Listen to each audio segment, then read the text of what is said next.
Hello and welcome to Smart Kid Podcast. I, Akansha, welcomes you in today's wonderful and important episode that is for all the students. Exam are the circular part of our academic session. But क्या होता है exam के दौरान कई बार बच्चे बहुत ज़्यादा stress में आ जाते हैं, बहुत ज़्यादा बच्चों को प्रॉब्लम्स होने लग जाती हैं पढ़ाई में, उनको समझ में नहीं आ रहा होता है कैसे पढ़ा जाए, कैसे पूरे दिन का एक शेड्यूल बनाया जाए। उस दौरान पेरेंट्स उनकी कैसे हेल्प कर सकते हैं और हम अपने बच्चों को ड्यूरिंग द एग्जाम्स कैसे काम एंड कूल रख सकते हैं, इसके लिए today we have a wonderful guest with us, Miss Vanna Batra. From last 24 years, ma'am is working in academic field, and ma'am has received many prizes, national prizes and international prizes. And ma'am is an interior decorator. Ma'am is a psychologist also. So I like to welcome ma'am in our episode. Welcome ma'am to our podcast. Ma'am सबसे पहला मेरा सवाल यही है आपसे कि जो exam का टाइम आता है तो हमारे बच्चे बहुत प्रेशर लेने लगते हैं, स्ट्रेस में आने लग जाते हैं। तो क्या प्रेशर लेना इट्स नॉर्मल, थोड़ा-सा लेना चाहिए ड्यूरिंग द एग्ज़ाम्स और कैसे उसको हैंडल करना चाहिए? प्रेशर शब्द में ही प्रेशर है एक्चुअली। तो exam time plus pressure is a very old combination, exactly. है ना। तो बिना प्रेशर के एग्जाम नहीं हो सकते और एग्जाम का मतलब ही प्रेशर होता है। और यदि हम देखें तो कुछ हद तक प्रेशर आपके काम को परफेक्ट बनाता है, आपको मोटिवेट करता है। और यही चीज़ जो है वो एग्ज़ाम में भी लागू होती है कि यदि आप थोड़ा सा स्ट्रेस लेते हैं तो आप अच्छे से तैयारी कर पाते हैं। तो वो स्ट्रेस जो आपको मोटिवेट करता है, जो आपके को परफेक्ट बनाता है, हम उसको स्ट्रेस नहीं कहते, हम एक्चुअली उसको यू स्ट्रेस कहते हैं, एग्ज़ैक्टली, हाँ। है ना। तो वो यू स्ट्रेस इज मस्ट। आप और मैं भी यदि कोई काम करते हैं तो उसमें you stress is must for the perfection. तो बच्चों को थोड़ा स्ट्रेस तो लेना ही चाहिए, लेकिन स्ट्रेस इतना भी नहीं लेना चाहिए कि वो आपके परफॉर्मेंस को बिगाड़ना शुरू कर दे, आपके कॉन्फिडेंस को लैक करना शुरू कर दे। तो वो स्ट्रेस नहीं लेना चाहिए। दूसरा, आपने पूछा कि इस स्ट्रेस को हम हैंडल कैसे कर सकते हैं, खासतौर से स्टूडेंट्स कैसे हैंडल कर सकते हैं। तो उसकी स्टार्टिंग उनको अपने सेशन के स्टार्टिंग से ही करनी पड़ेगी। कुछ स्टूडेंट्स होते हैं जो ये सोचते हैं कि भाई हम बाद में सारी पढ़ाई कर लेंगे।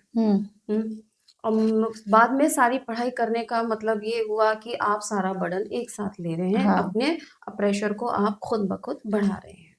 जैसे कि आप सारे दिन का खाना एक बार में नहीं खा सकते, तो वैसे ही साल भर की पढ़ाई भी आप एक एक दिन बार में में नहीं नहीं कर कर सकते। सकते। बहुत सारे बच्चों को देखा गया, हाँ, इट्स वेरी नॉर्मल। हाँ। तो वही बच्चे बाद में आगे जाके जो है परेशान होते हैं। तो स्टार्टिंग से ही डिसाइड कर ले कि भाई हमें एग्जाम तो देना ही है और उसके लिए हमें पढ़ना ही है, तो क्यों ना हम उसको पीसेस में पढ़ें, एक टाइम टेबल बना के पढ़ें, अनसॉल्व पेपर्स जो है उनको सॉल्व करके देखें, मॉक टेस्ट में पार्टिसिपेट करें। और मॉक टेस्ट एक दूसरे का भी ले सकते हैं, घर में भाई बहन हैं, आपस में क्लासमेट्स हैं, वो आपस में इस तरीके से प्लान कर सकते हैं। आजकल तो ऑनलाइन भी है एग्जैक्टली, ना। हाँ। तो आपस में अपना वीडियो कॉल करके भी एक दूसरे को ओरल एग्जाम्पल्स दे सकते हैं, डिस्कस बिल्कुल, कर बिल्कुल। सकते हैं। तो बहुत सारी चीजें हैं। इसके अलावा टाइम टेबल अपना जरूर बना के रखें। बेशक आपने सारा साल अनसर्टन तरीके से पढ़ाई करी है, लेकिन एग्जाम से 1-1.5 महीना पहले अपना टाइम टेबल बना लें कि किस समय कितना पढ़ना है, आप किस सब्जेक्ट में ज़्यादा वीक हैं, कौन से सब्जेक्ट में आपका परफेक्शन है। उसके हिसाब से अपना टाइम टेबल डिस्ट्रीब्यूट करें और उस हिसाब से टाइम देना शुरू करें। अपने हैबिट्स को में चेंजेस लाएं, बदलने की कोशिश करें। हो सकता है आप एक प्लेयर हो, फील्ड में बहुत ज़्यादा समय बिताते हो, but it's time to study now. तो वहाँ पे थोड़ा सा फोकस कम करके अपने पढ़ाई पे फोकस करें। हो सकता है आपकी लाइफस्टाइल बिल्कुल अलग हो कि आप सुबह देर से उठते हैं, रात को देर से सोते हैं, लेकिन अब आप एक टारगेट की तरफ जा रहे हैं, तो उसको भी बदलिए और अपनी आदतों को बदलते हुए सोने का टाइम, खाने का टाइम, पढ़ने का टाइम, इन चीज़ों को बदलने की आप कोशिश करिए। फिजिकल एक्टिविटी में इन्वॉल्व है, अच्छी बात है, तो वहाँ पे आपको टाइम थोड़ा सा कम करना है। लेकिन यदि आप इन्वॉल्व नहीं हैं और आप उस तरह के स्पोर्टी फिगर नहीं हैं, तो at least meditation, yoga, yoga, Zumba, aerobics, brisk walk, जो भी आपको कंफर्टेबल लगता है थोड़ा सा करिए। क्यों? क्योंकि ये आपको ना केवल फिजिकली बल्कि मेंटली भी चार्ज करता है, और जो उसमें हार्मोन रिलीज होता है डोपामिन, वो आपको एक हैप्पीनेस की फीलिंग देता है, एक फुलफिलिंग की फीलिंग देता है, जिससे कि आप पॉजिटिव होते हैं और अपनी चीज़ों को अच्छे से कर पाते हैं।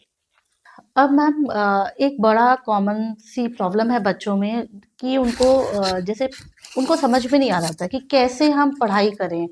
तो वो जैसे बहुत सारे बच्चे हैं जो अपना टाइम टेबल बनाकर शेड्यूल के साथ में पढ़ाई करते हैं, पर बहुत सारे बच्चे ऐसे हैं जो अभी हमने जैसे डिस्कस करा कि सब कुछ लास्ट मोमेंट ही करना है उनको।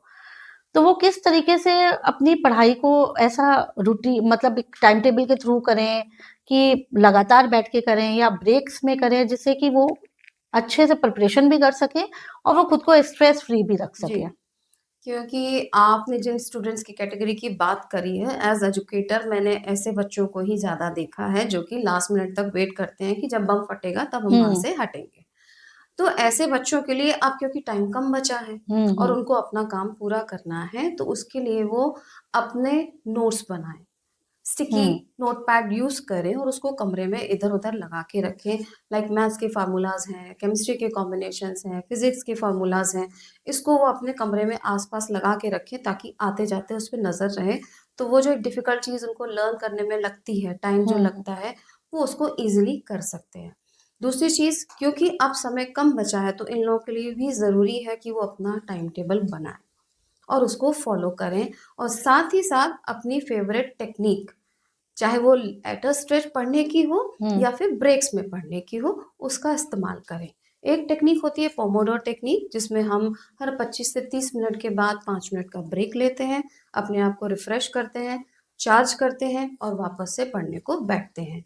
और रिफ्रेश करने का तरीका आपका कुछ भी हो सकता है। हुँ, 5 हुँ। मिनट आप उछल लीजिए, हाँ, हाँ, है ना? बिल्कुल, जो माँ, अच्छा लगे वो हाँ, करिए। छोटे भाई-बहन को जाके उम, कान खींचाइए, किचन में जाके कुछ मंचिंग कराइए, हाँ, पापा से एक बिल्कुल, फाइट कराइए, तो वो आपका कोई भी तरीका हो सकता है। लेकिन इस समय ज़रूरी है कि आप बैठ के पढ़ें, अपने हेल्थ का, अपने खाने का, अपने स्लीप पैटर्न्स का आपको हुँ, ख़्याल रखना है, ताकि आप अब कम समय में ज़्यादा से ज़्यादा अपने सिलेबस को कवर करने की कवर कर कोशिश कर सकें। अक्सर मैम ये देखा गया है कि जो एग्ज़ामिनेशन हॉल में जाके बच्चों की तबीयत खराब हो जाती है। जी। वो होते नॉर्मल हैं, मतलब लेकिन उनकी तबीयत शायद स्ट्रेस की वजह से या जो प्रेशर है उसकी वजह से खराब हो जाती है। कई बार उनको वोमिटिंग सेंसेशन होने जी। लगते हैं, स्टमक एक होने लगता है, कई बार फ़ीवरिश भी फ़ील करने लगते हैं। तो उसके लिए वो कैसे उस प्रेशर को हैंडल करें? मैम, आपने जो समस्या बताई कि एग्ज़ामिनेशन हॉल, पहली बात तो फिज़िकली कुछ होता नहीं है, ये सब कुछ साइकोलॉजिकल होता है। क्योंकि वो प्रेशर इतना ले चुके होते हैं कि अब उनकी बॉडी जो है वो कोप अप करना उनको बंद कर देती है कि भाई बस, अब हुँ, मैं हुँ। तुम्हारे स्ट्रेस को नहीं सँभाल सकती। और वही सिम्पटम हुँ, कभी वॉमिट में, कभी फ़ीवर में, कभी स्वेटिंग में, कभी शिवरिंग में हमें दिखाई देने लगते हैं।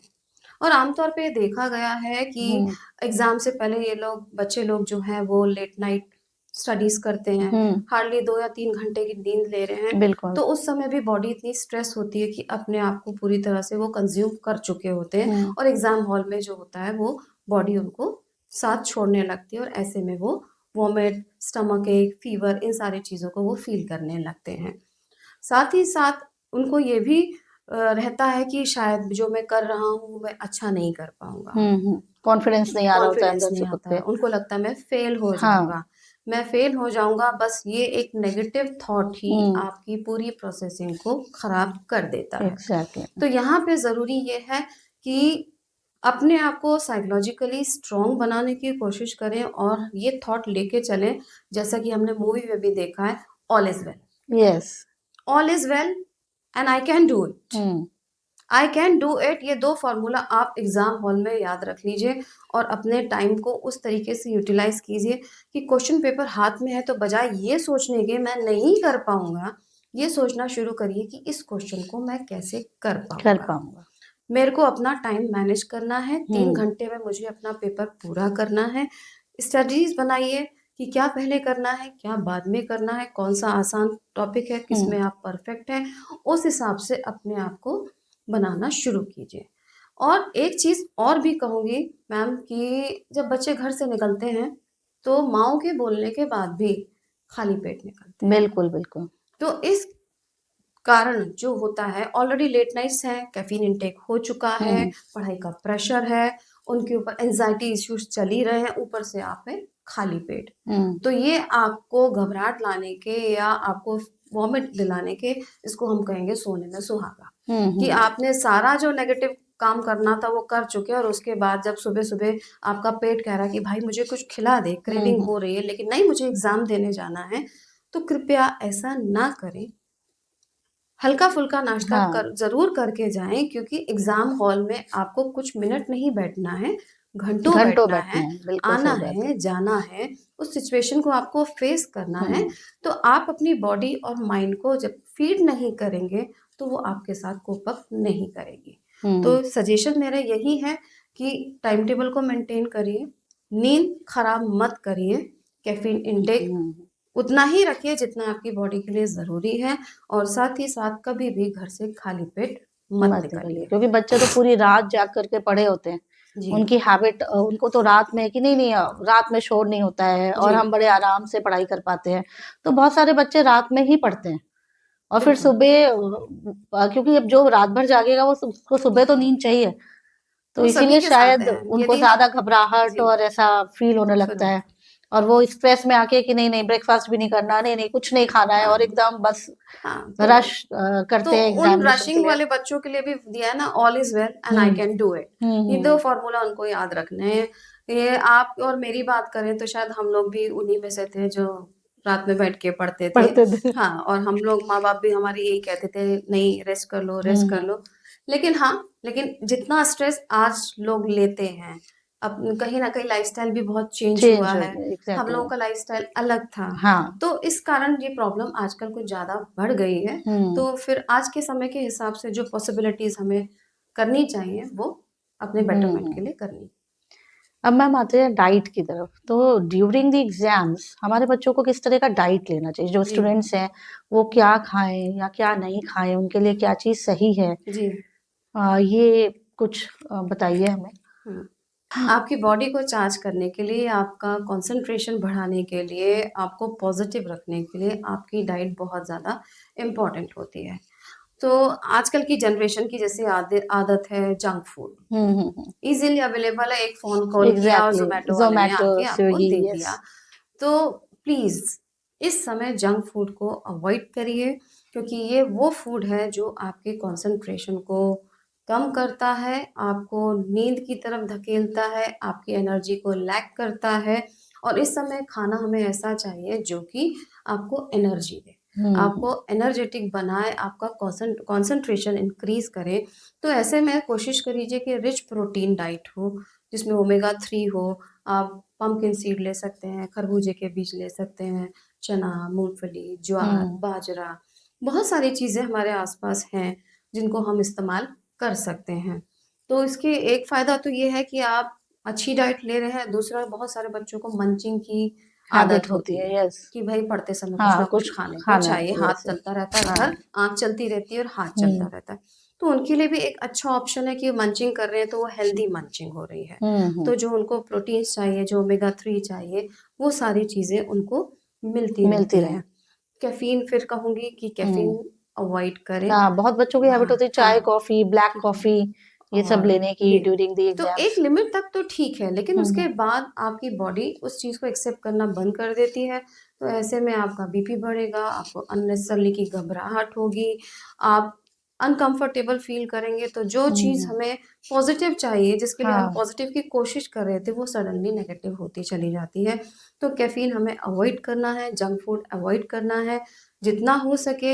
एग्ज़ाम का सीज़न भी जो है वो आजकल जो चल रहा है, चल रहा है बिल्कुल। भगवान की दया से प्रकृति मेहरबान है, तो बहुत हुँ, सारी हरी सब्जियाँ, सही बात जूसेस है, आपके पास अवेलेबल हैं, अवेलेबल है। आप लीजिए। और माँओं से भी रिक्वेस्ट करूँगी कि वो बच्चों का पेट भरने के लिए उनको पूरी पराठे ना खिलाएँ ओवरलोड करके, कि भई तू खा ले फिर 6 घंटे तक कुछ नहीं खाता। हुँ, हुँ, हुँ, बजाए इसके कि उनको छोटा-थोड़ा खाना देते रहें बीच में, हुँ, उसको हुँ, डिस्टर्ब ना करें। हुँ, ऑलरेडी जो मंचिंग की चीज़ें उसके आस-पास रख दें, और इन बिटवीन आप उनको कुछ ना कुछ हेल्दी पनीर सैंडविच है, प्रोटीन ड्रिंक्स हैं, जो भी आपके लगता है, जो बच्चे को पसंद है, आप उसे देते रहें।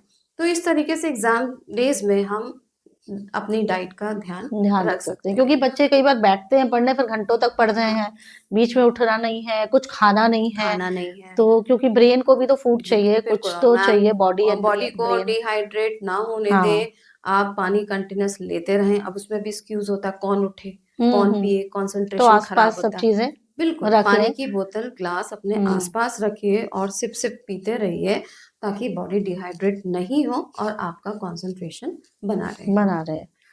क्योंकि बच्चे पढ़ते पढ़ते आलस करते हैं ना, कौन जी। उठे कौन ले, तो बेटर है कि सब चीज अपने आसपास रख आस-पास लो, रखें। जिससे आपके लिए अवेलेबल रहे। बिल्कुल, युद्ध की हाँ। तैयारी में हैं, तो सब अपने बिल्कुल, अस्त्र-शस्त्र लेके निकलें। लेके निकले, सही बात है।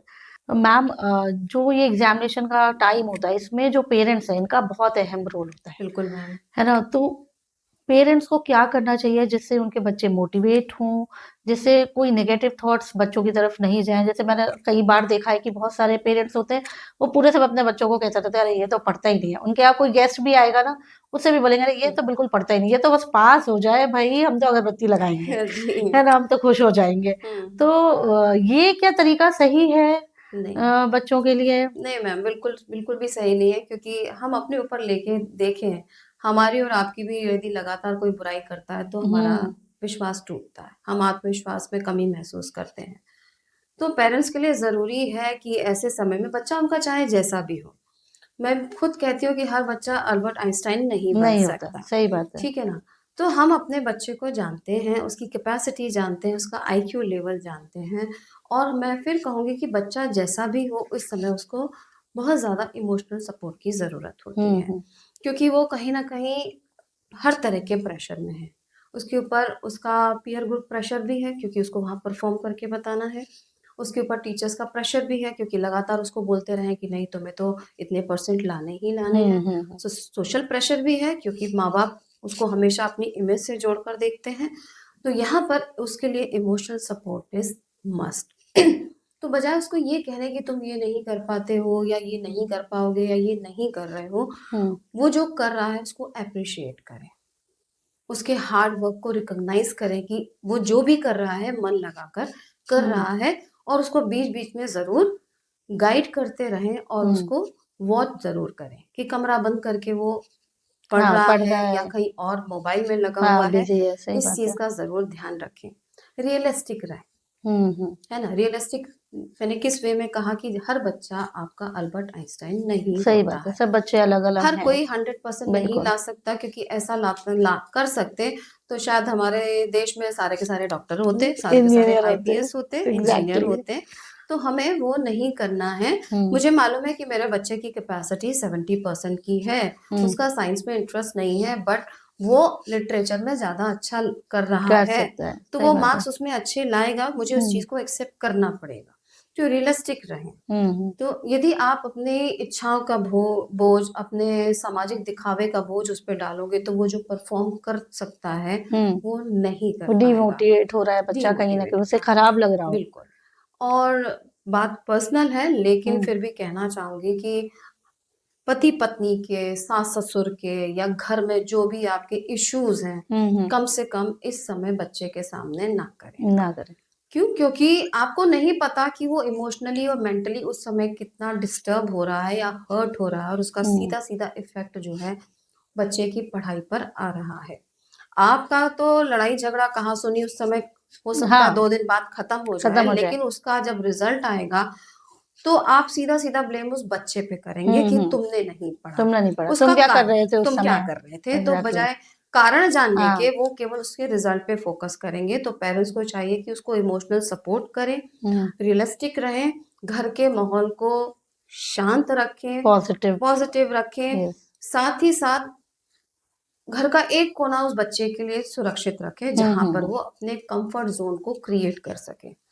क्योंकि आप चारों तरफ शोर मच रहा है, इधर टीवी चल रहा है, इधर हुँ, मेहमानों का हुँ। आना-जाना लगा हुआ, और बिल्कुल, ऐसे में सोचे कि बच्चा एक अच्छे नंबर लाएगा, पढ़ सकेगा शांति से, तो किसी के लिए भी पॉसिबल नहीं पॉसिबल है। नहीं है। तो बेशक एक छोटा-सा कोना उसके हाँ, नाम का रखें, क्योंकि लेकिन ये चीज़ बड़ी इग्नोर करी जाती जी, है। उनको ड्यूरिंग द लग एग्ज़ाम ऑल्सो किस गेस्ट आ रहे हैं हाँ, घर में, हुँ, टीवी भी चल रही है, बाकी लोगों का अपना एन्जॉयमेंट भी चल रहा बिल्कुल, है, तो वो कहीं न कहीं बच्चे को डिस्ट्रैक्ट बिल्कुल, होता है बच्चा इन सब नहीं चीजों होना से। चाहिए। उस समय पेरेंट्स को चाहिए कि थोड़े से ब्लंट हो जाए। हाँ हाँ। सामने वाले को बुरा लग सकता है कि देखो जी बच्चे के एग्जाम चल रहे हैं, हमें आने से मना कर दिया। ठीक है, ऐसी मेरा कौन सी पढ़ाई कर रहा है पढ़ाई भाई। करिए, वो माँ बाप हम्म। जानते हैं कि मेरा बच्चा, मेरे बच्चे का भविष्य आपके आने जाने से या किसी पार्टी से ज्यादा इम्पोर्टेंट है। तो एग्जैक्टली। पेरेंट्स जो है इन सारी चीजों का ध्यान रखकर एक पॉजिटिव इन्वायरमेंट, एक पॉजिटिव आउटलुक बच्चे के लिए क्रिएट कर सकते हैं, जहां पर वो अपना बेटर परफॉर्मेंस दे सकता है। अब मैम आते हैं टाइम पर। जी। जैसे बहुत सारे बच्चे हैं उनको रात को ही कंफर्टेबल होता है पढ़ने हम्म। में। बहुत सारे बच्चे होते हैं सुबह उठ के पढ़ना चाहते हैं। और हमने भी अपने चाइल्डहुड से और हमेशा यही सुना है कि जो मॉर्निंग स्टडी है वो बहुत अच्छी होती है, ना कि रात की स्टडी। हम्म। तो ड्यूरिंग द एग्जाम्स मतलब कौन सा टाइम बच्चों के लिए सही है कि बच्चे सुबह पढ़ाई करें, सुबह उठ के अर्ली मॉर्निंग पढ़ें या लेट नाइट पढ़ें, या फिर एग्जाम के 1 या 2 दिन पहले किस तरीके से उनको स्टडी करनी चाहिए, नाइट की स्टडी या morning study, which will be better for them. That's also personal choice, person to person. जैसे आपने ओके। कहा कि हमने भी रात को ही पढ़ा है, लेकिन कहा जाता था कि सुबह उठ के पढ़ो, लेकिन पढ़ा हम लोगों ने भी रात को ही है। तो ये अपनी पर्सनल चॉइस है कि आपकी बॉडी और आपका माइंड किस जोन में ज्यादा कंफर्टेबल है। आगे पीछे हम कुछ भी कहें, लेकिन एग्जाम टाइम में बार बार ये बोलना कि नहीं तुम तो सुबह उठ के पढ़ो। कई माँ बाप होते हैं सुबह 4 बजे उठा देते हैं, तुम पढ़ो। हाँ। पता लगता है बच्चा किताब लेके बैठा सो है, गया। झूम रहा है और सो गया। तो ऐसे उठाने से कोई फायदा नहीं है। बेटर होगा कि उसको शांति की नींद लेने दीजिए।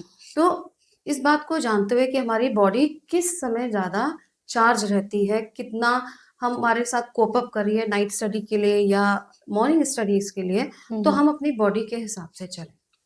तो यहाँ पे टोटली आपकी पर्सनल चॉइस है। मैं कोई सजेशन इस बारे में देना नहीं पसंद करूंगी। क्यों? क्योंकि मैं नहीं जानती कि जो सामने बच्चा सुन रहा है वो किस टेम्परामेंट का है। बाकी आप दूसरा आपने पूछा कि एग्जाम से 1-2 दिन पहले कैसे स्टडी करनी चाहिए। तो एग्जाम से 1-2 दिन पहले की स्टडीज जो होती हैं वो बहुत शॉर्ट नोट की होती हैं। जो साल भर में आपने नोट्स बनाए हैं आप उनको थॉरो स्टडी कीजिए। जो आपने फॉर्मूलाज को इधर उधर लगा के रखे थे आप उन पे नजर बना के रखिए। आप ये सोचे कि 2 दिन पहले आप वापस से पूरी किताब पढ़ लेंगे, पूरी की पूरी कॉपीज को रट डालेंगे, पॉसिबल नहीं है। ये आपका revision time, best revision time है, जिसको हम शॉर्ट रिवीजन टाइम कहेंगे। शॉर्ट रिवीजन टाइम इसलिए क्योंकि वो सारे नोट्स आपने बनाए हैं। अब आपको कहीं भटकना नहीं है, नोट्स पे ध्यान दीजिए। कोई ट्रबल आता है, कोई परेशानी होती है, डेफिनेटली आपके पेरेंट्स, आपके एजुकेटर्स वहाँ पर आपकी प्रॉब्लम सॉल्व करने के लिए हैं। उनसे ज़रूर डिस्कस कीजिए। बिल्कुल हेजिटेट मत करिए कि मैं एग्ज़ाम से 2 दिन पहले बात करूँगा तो मैडम मेरे बारे में क्या सोचेंगी या मम्मा मेरे को क्या बोलेगी। आप ओपनली डिस्कस करिए और ऐसा करके आप जो लास्ट मिनट की स्टडीज़ हैं वो अपनी बेहतरीन कर सकते हैं। और कई बार ऐसा होता है कि वो लास्ट मिनट की स्टडीज़ ही आपको बहुत आगे ले जाती हैं, क्योंकि वो आपको बहुत फ्रेश आपने रिमाइंडर्स होते हैं। वो बातें आपके दिमाग में बिल्कुल बैठी हुई होती हैं, वही सब क्वेश्चन पेपर में सामने दिखाई देता है। तो आप इमीडिएटली उन पर अपने आंसर कर पाते हैं।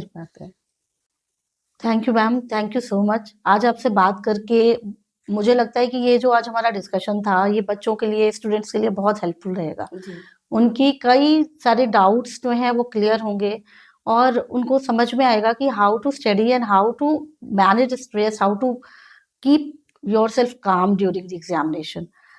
लास्ट पे मैम मैं आपसे यही कहना चाहूंगी कि आप कोई टिप्स हमारे बच्चों को, मोटिवेशनल टिप्स देना चाहे हमारे स्टूडेंट्स को, पेरेंट्स को, तो प्लीज।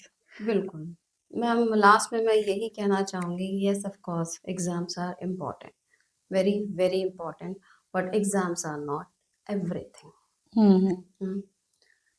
तो इसके बिहाफ पे, इसके नाम पर आप ऐसा कुछ भी मत करिए जो कि आपको नुकसान पहुंचाए। अपना हार्ड वर्क दीजिए, अपना कॉन्फिडेंस बना के रखिए, अपने आप को जितना पॉजिटिव रख सकते हैं हर माहौल में आप रखिए। यदि कुछ गलत हो जाता है, क्योंकि it's life exactly, it's life, हमारे ना चाहते हुए बहुत कुछ ऐसा हो जाता है जो नहीं होना चाहिए। तो ऐसे में हमें अपना आत्मविश्वास नहीं खोना है, क्योंकि हमारे लिए कुछ है जो हम करने के लिए इस धरती पर आए हैं। ये एक परीक्षा है, हम इसमें सफल हैं, असफल हैं, कम लाते हैं, ज्यादा लाते हैं, जो भी है, डेफिनेटली हर बच्चा चाहता है हर पेरेंट्स चाहते हैं कि वो अपना बेस्ट दें, बेस्ट करें और बिल्कुल हाईएस्ट मार्क्स वो अचीव करें। लेकिन यदि ऐसा नहीं होता है, तो फिर कहूँगी कि exams are not everything, exams are not precious than your life.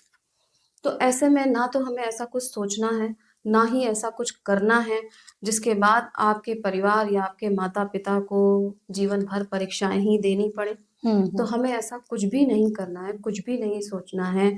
आप जो भी हैं, जैसे भी हैं, आप बहुत अच्छे हैं। आपको भगवान ने यहाँ पे इसलिए भेजा है कि आप अच्छे हैं और कुछ अच्छा करने के लिए ही आए हैं। एक असफलता के बाद हमें ढूँढना ये है कि अब मेरे लिए अगला क्या है जिसमें मैं बहुत सफल हो सकता हूँ। साइंस आपका सब्जेक्ट नहीं है, लेकिन आप बहुत अच्छे आर्टिस्ट हो।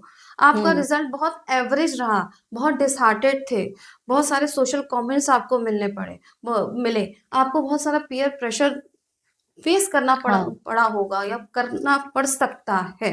लेकिन हमें ये नहीं भूलना है कि जो मैं कर सकता हूँ, वो ये नहीं कर सकते।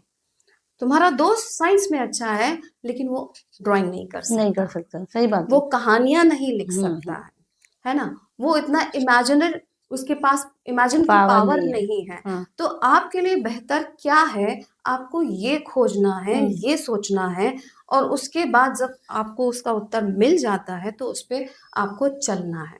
ये उत्तर खोजना भी आसान नहीं है मैम। सही बात बहुत है। समय लग जाता है कि हाँ, एक्चुअली मैं करना क्या करना क्या चाहता हूँ। चाहता हूँ। क्योंकि कई बार पूरी उम्र बीत जाती है, हम्म 40-45 साल के आदमी से भी आप पूछो कि भई आप करना क्या चाहते हो? तो बोलते हैं पता नहीं, जो है वो ठीक है। हम्म। तो बस आप इस चीज़ को दिमाग में बाँध लीजिए कि आप जितनी जल्दी इस प्रश्न का उत्तर खोज लेंगे, हम्म, आपके लिए सफलता उतनी ही आसान होगी। आपका आत्मविश्वास चाहते हुए भी कोई नहीं तोड़ पाएगा, क्योंकि आप अपने प्लस पॉइंट्स को जानते हैं, आप अपनी पावर को जानते हैं। तो उसको ध्यान में रखिए, उसके हिसाब से अपने फ्यूचर को प्लान कीजिए।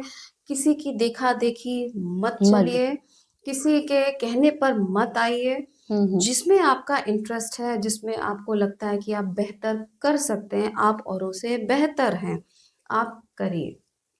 अब एग्ज़ाम्स के बाद 10th क्लास के बच्चों के लिए हम्म, आएगी भई स्ट्रीम चूज़ करनी हाँ, सही बात है। है ना? तो वहाँ पे बहुत सारा पीयर प्रेशर होता है, मैं बहुत ले रहा ज्यादा। हूँ, तू भी ले ले। हाँ, और पेरेंट्स दोस्ती का न भी बहुत हाँ होता है। जी, दोस्ती नहीं टूटनी हाँ, चाहिए, बिल्कुल है बिल्कुल। ना? तो वो गलती हमें नहीं नहीं करनी करनी। है। पेरेंट्स भी देखा-देखी वो हम्म। मिस्टर शर्मा जी का प बेटा जो है वो ये कर रहा है, तुम्हें हाँ, भी करना है। नहीं, बिल्कुल बिल्कुल। वो शर्मा जी का बेटा है, हम्म। आपका बेटा आपका है। आपका है, सही तो बात है। आपको उसको ध्यान में रखते हुए उसको स्ट्रीम चूज़ करने में हेल्प करानी है। यदि उसको किसी तरह के डाउट हैं, हम्म। कन्फ्यूजन है, तो आप उसकी काउंसलिंग करिए, करवाइए। स्कूल में जो एजुकेटर हैं, उनसे बात करिए। हो सकता है वो आप उसके बारे में उतना नहीं जानते, जितना कि बिल्कुल कई बार एजुकेटर्स जानते हैं, तो बिल्कुल सही उनसे बात है। डिस्कस करिए और वो जिस रास्ते पे वो चलना चाहता है, जिस भविष्य के सपने वो देख रहा है, हम्म। वो देख रहा है, आप नहीं, वो देख वो रहा देख रहा है, है। उसे देखने दीजिए। हम्म। उसके सपने पूरे करने में सहायता कीजिए, ना कि अपनी बातें उस पर थोपिए।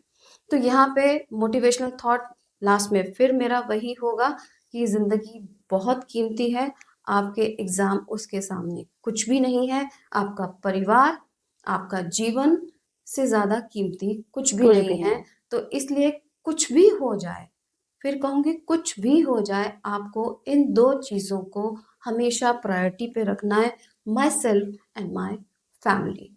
बाकी सारी चीज़ें इसके बाद में सेकेंडरी, आएँगी। बिल्कुल। जी, ये चीज मतलब पेरेंट्स को भी समझना चाहिए कि बिल्कुल, जीवन अनमोल है।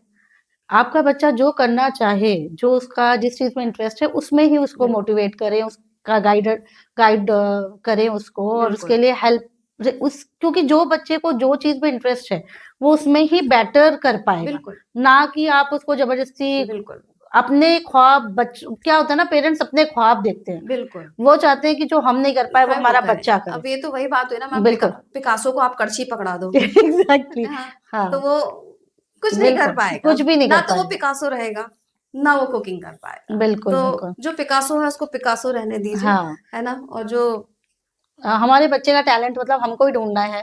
बिल्कुल, बच्चों को अगर पेरेंट्स हेल्प करेंगे तो आई थिंक वो ज्यादा बेटर बिल्कुल, रहेगा। बिल्कुल। और बिल्कुल हेल्प करने के लिए साथ-साथ वो कई बार जैसे मैंने कहा आप उनके एजुकेटर से भी बात करिए। बिल्कुल बिल्कुल। इवन टीचर्स कि तो दे लव कि जब पेरेंट्स या बच्चे आकर के एजुकेटर से बात बात करते हैं करते तो टीचर्स को बहुत अच्छा लगता है, वो उनकी क्वेरीज को सॉल्व बिल्कुल। करना चाहते हैं। और बिल्कुल कई सही कहा बार आपने। ऐसे एजुकेटर्स के पास उनके हिडन सीक्रेट्स होते हैं जो पेरेंट्स को भी बिल्कुल, नहीं पेरेंट्स पता को भी नहीं होते हैं पता और होते बच्चे हैं, दिल खोल के अपने एजुकेटर से बात करते हैं। बात यहाँ करते तक हैं। कि मैं कहूँगी कि इनडायरेक्टली यदि आप दोस्तों से भी बात करें, जो उनके क्लोज़ फ्रेंड हैं, जो उसके हुँ, रियल में वेल विशर्स हैं, वो भी आपको कहीं न कहीं उसके सपनों की, उसकी ड्रीम्स की, उसकी बातें जो हैं वो आपको बता जाते बता हैं। तो आप उस हिसाब से अपने बच्चे को ढाल बिल्कुल, सकते हैं, गाइड कर सकते हैं, मोटिवेट कर सकते हैं। बिल्कुल, बिल्कुल। Thank you so much ma'am, आपसे हुँ, बात करके बहुत अच्छा लगा। It was a wonderful discussion with you. Thank you so much. मेरा भी सौभाग्य है कि आपसे बात हुई। Thank you so much.